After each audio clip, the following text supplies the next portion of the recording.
사이다 무비툰. 이 사건은 병원에서 집으로 돌아가는 길에 일어났다. 나는 약국에서 약을 받아 나오는 길이었다. 그러자 조금 떨어진 곳에 있던 여자가 갑자기 자전거를 엄청난 속도로 몰아서 내 쪽을 향했다. 부딪힐 것 같은데?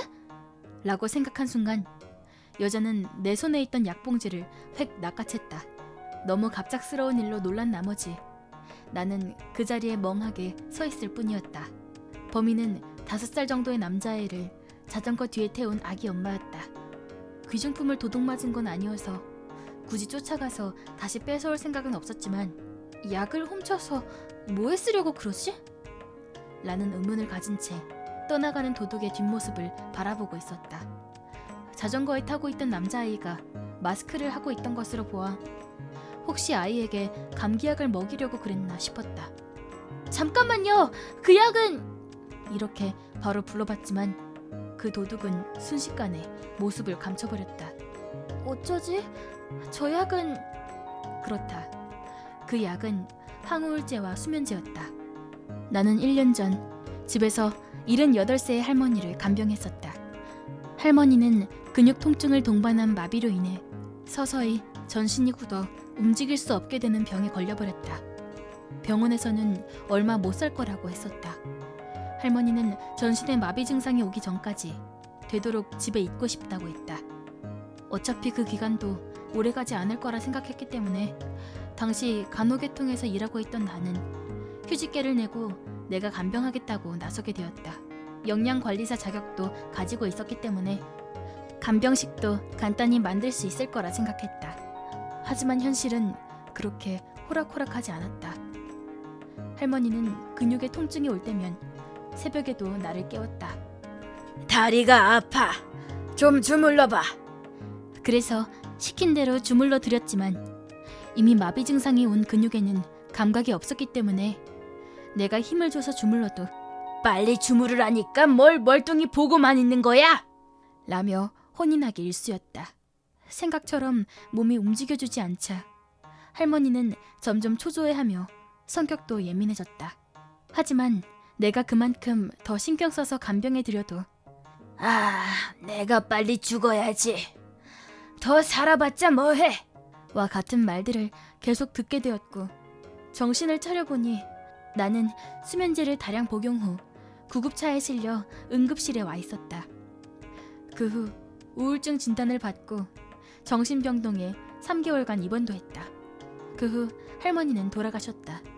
하지만 그때가 트라우마로 남아버린 탓에 퇴원을 한 후에도 쭉 약을 먹게 되었다. 그래서 이번에도 병원에서 진찰을 받은 후 약국에서 약을 처방받은 것인데 집으로 가던 길에 하필 그 약을 도둑맞게 된 것이다. 제일 큰 문제는 도둑맞은 약봉지에는 약만 들어있다는 것이다. 약의 설명서는 수첩에 꽂아 가방 안에 넣어두었던 것. 병원에 갈 때는 병원균에 노출되지 않도록 꼭 마스크를 쓰고 가는데 혹시 마스크를 쓴 내가 감기에 걸린 걸로 오해해 훔친 약을 아이에게 먹인 건 아닐지 걱정되었다. 내가 그때 복용하고 있던 약은 효과가 아주 좋았지만 입마름, 어지러움, 순환기계에 영향을 가져오는 부작용도 있었기 때문에 잘못 먹으면 아이가 위험해질 수 있었다. 그래서 혹시나 하는 마음에 병원과 약국에 이 일을 알렸다. 약사는 못 모르고 먹으면 진짜 큰일인데? 라는 말도 했다. 처음 겪어본 일이고 어찌해야 할지 몰라 경찰에 신고하는 것도 잊은 채 집으로 돌아왔다. 하지만 빨리 경찰서 갔다 와! 라고 엄마가 말해줘서 나는 가까운 파출소에서 신고서를 작성했다. 다음날 도둑은 어이없게도 바로 체포되었다. 처방해준 그 약국에 이 약국 때문에 내 아들이 쓰러졌어. 어떻게 책임질 거야? 라며 아기 엄마가 쳐들어와 소리를 지르고 난동을 피운 모양이었다. 약사는 아기 엄마의 이름과 처방 내역을 물었고 아기 엄마는 감기약이라고 말했지만 그 엄마가 들고 온 약은 항우울제와 수면제였다. 약 뒤에 작은 글씨로 약 이름이 쓰여 있었지만 감기약이라고 생각한 아기 엄마는 그대로 아이에게 먹인 모양이었다. 게다가 환자 등록이 되어 있지 않은 이름과 주소였고 병원 근처에 있는 약국이었기 때문에 자주 오는 대부분의 손님 얼굴은 다 기억하는데 이 여자는 한 번도 본 적 없는 얼굴이었다. 내가 약국에 이 사건을 말했던 것이 생각난 약사는 혹시나 해서 우리 약국은 주로 정신과 약을 많이 취급하고 있어요. 만약 용량과 용법에 맞지 않게 복용했다면 생명에 지장이 올 수도 있습니다. 라고 설명했고 아기 엄마는 동요하며 그렇게 위험한 약이었으면 설명서도 같이 줬어야지! 라며 큰 소리로 따지기 시작했다.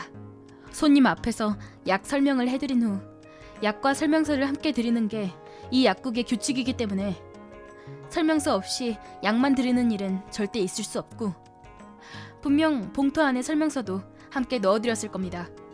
라고 약사가 설명해도 없는 걸 없다고 하지 뭐라고 해? 그쪽에 실수로 안 넣은 거 아니야? 라며 들은 채도 하지 않고 아들이 기절해서 쓰러졌어. 어떻게 책임질 거냐고. 그쪽 업무상 과실 뭐 그런 거잖아. 됐으니까 빨리 치료비나 내놔. 라고 날뛰며 약사의 멱살을 잡았다. 약사는 진정하세요. 지금 아드님은 어디 있나요? 병원인가요? 라고 묻자 엄마가 봐주고 있어. 병원에 가면 돈 내야 하잖아. 그래 안 그래? 우리 애한테 대체 무슨 약을 먹인 거야? 설마 죽는 거야? 라며 필사적으로 약사에게 달려들었다. 약을 얼마나 먹었는지는 모르겠지만 일단 아드님을 병원에 데려가세요. 라며 약사도 필사적으로 설득했다. 하지만 아기 엄마는 정신 나간 사람처럼 치료비와 위자료를 내놓으라며 대환장 파티를 벌였고 결국엔 살인자! 네가 대신 죽어! 라고 외치며 약사를 폭행해 경찰이 오게 된 것이다. 그 이후의 조사에서 경찰에게 취조를 당한 아기 엄마는 모두 자백했다. 약을 사는 돈이 아까워서 이전에도 자주 다른 약국에서 노인들의 약을 훔치곤 했다. 훔칠 때마다 약봉지 안에 설명서도 같이 들어있어서 고혈압이었던 아빠에겐 저혈압 약을 드리고 머리가 아플 때는 타이레놀을 먹으면서 약값을 아끼곤 했다. 이 약국에서 날치기를 한 건 이번이 처음이고 이번에는 약봉지 안에 설명서가 없었지만 분명 감기약일 거라 생각하고 감기 기운이 있던 아이에게 먹였다. 그러자 점점 축 늘어지기 시작해 의식이 몽롱해지더니 그대로 눈을 뜨지 않게 되었다.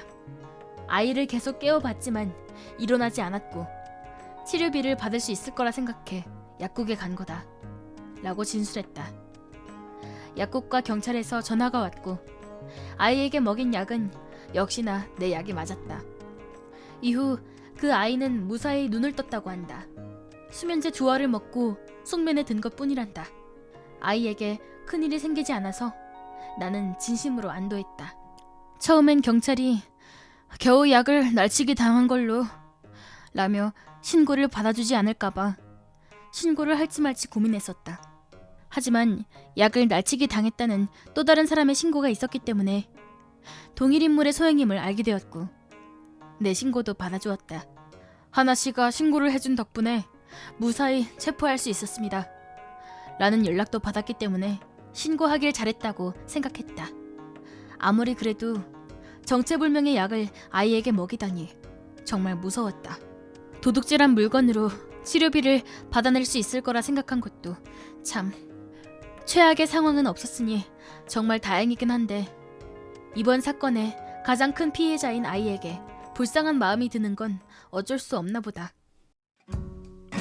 이번 영상은 어떠셨나요? 재밌게 보셨다면 구독, 좋아요에 댓글까지 달아주시면 감사하겠습니다. 그럼 다음 영상에서 만나요.